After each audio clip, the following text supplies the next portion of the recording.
When you see the kinetic force of a modern fighter jet tearing through the sky, it feels like absolute power.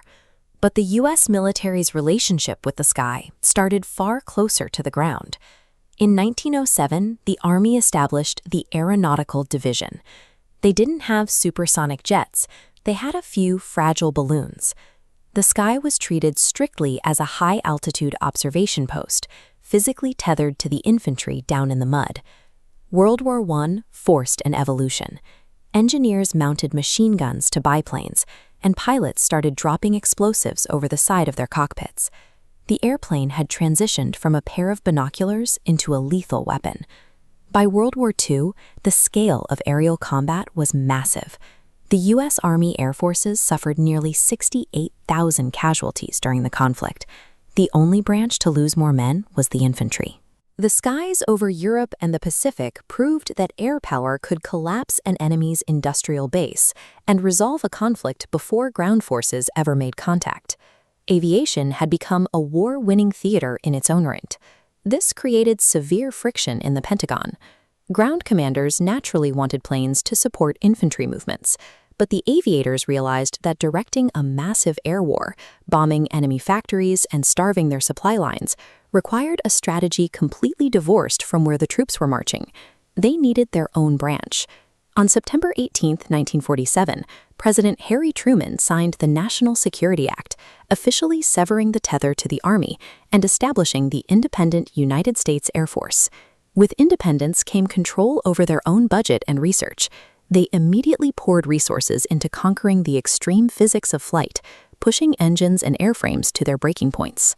Exactly 1 month after the Air Force was founded, Captain Chuck Yeager took an experimental X-1 rocket plane past Mach 1, officially breaking the sound barrier. The administrative split from the Army gave them the freedom to write an entirely new playbook for aerospace doctrine, one focused on speed, altitude, and absolute control of the skies. The Cold War transformed the Air Force's mandate, shifting its focus from regional battles to the projection of power across every continent simultaneously. This required rapid global mobility, the ability to move forces and supplies anywhere on incredibly short notice. We saw this in action during the Berlin airlift, when constant waves of cargo planes kept an entire blockaded city fed and fueled. At the same time, they built a massive strategic bomber fleet. Aircraft like the B-52 were designed to fly for days at a time, extending a nuclear umbrella across continents without ever needing to touch down.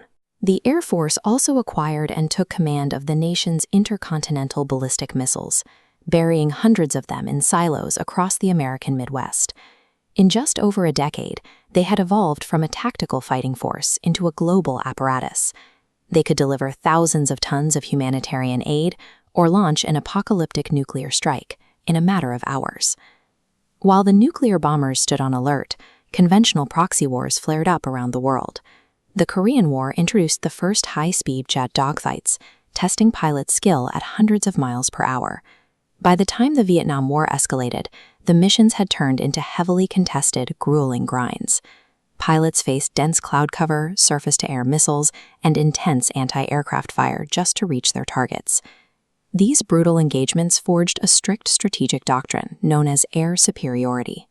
The military realized that before ground troops or supply lines could move safely, the Air Force had to completely dominate the airspace and neutralize any airborne threats. During the 1991 Gulf War, the Air Force executed this doctrine flawlessly. A relentless precision bombing campaign systematically dismantled Iraqi radar, communications, and air defenses before the main ground invasion even began. Operation Desert Storm proved the ultimate hypothesis of the 1947 founders. Modern military conflict can be decided from the sky long before the first tank rolls across the border.